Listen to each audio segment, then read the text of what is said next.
क्या बेटियां मायके की प्रॉपर्टी में हिस्सा ले सकती हैं? एक बार वीडियो देखें दोस्तों। अरे ऐसे कैसे दोनों भाई बंटवारा कर लोगे? मैं ना अभी आ रही हूँ। ज्योति किससे बात कर रही है और कैसा बंटवारा? मम्मी, ज्योति के घर पे ना दोनों भाइयों में बंटवारे की बात चल रही है, तो इसीलिए ज्योति ना मायके जा रही है। हाँ जी मम्मी, मुझे ना जाना पड़ेगा। दोनों भाइयों में ना बंटवारे की बात चल रही है। ध्यान को देखें 20-20 दोस्तों, लाख क्या के ना हिस्सा मम्मी, बनता है, 3-4 ध्यान को घर देखें हैं। आप लोग। वीडियो मुझे बहुत तो अपना इंटरेस्टिंग हिस्सा है। लेना चाहिए ना। और आशु तू कहाँ जा रहा है? मैं भी अपने ससुराल ही जा रहा हूँ मम्मी। अब ये बंटवारे जैसी बातें 2-4 घंटों में तो खत्म होती नहीं, 2-4 दिन लग जाएंगे। बंटवारा होते ही मैं आ जाऊंगा वापिस। हाँ जी मम्मी, ये मेरे साथ ही जा रहे हैं। 3-4 दिन लगेंगे, वहाँ पर काम खत्म हो जाएगा तो हम आ जाएंगे। बहू, मुझे लगता है इस घर की बहू बना के ना मैंने कोई गलती कर दी। अरे तेरे में तो संस्कार नाम की कोई चीज ही नहीं है। इसमें क्या गलत है मम्मी जी? मेरा हक है, सारी ऐसा करती है। मम्मी, अब अपना हक मांगना भी गलत है? ऐसा तो नहीं करना चाहिए दोस्तों। देखते हैं आंटी जी क्या भाई समझाते हैं। भाई ध्यान को देखें, कहने के समझ में आती हैं बातें। कि इस हक के लिए तूने उनके लिए किया क्या है? अरे जब किसी के लिए कुछ किया जाता है ना, तभी कोई हक बनता है।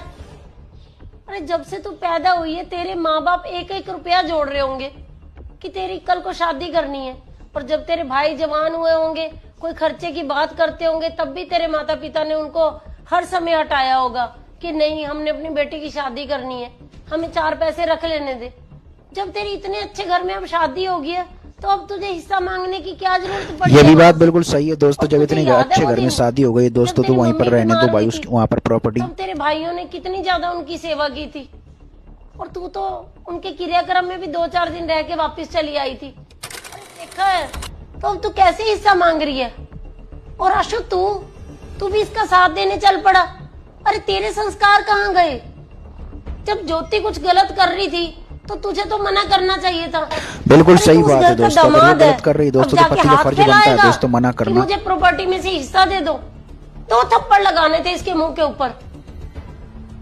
और मेरा भी ना अब आखिरी फैसला सुन लो। अगर तुम लोगों ने वहां से हिस्सा लिया ना, तो इस घर में दोबारा पैर मत रखना। इस घर से तुम्हें कोई हिस्सा नहीं मिलने वाला। मम्मी जी, मुझे माफ कर दो, मेरे से गलती होगी। मैं अपने भाइयों से भी माफी मांगूंगी और कोई हिस्सा नहीं लूंगी। मम्मी जी, मम्मी जी, आप मुझे भी माफ कर दो। दोस्तों क्या इनको माफ करना चाहिए? आप बताएं दोस्तों कमेंट सेक्शन में। भाई दोस्तों मना करना चाहिए भाई, तो बहुत ही भाई गलत बात है वहां से प्रॉपर्टी लेना। अपने भाइयों से तो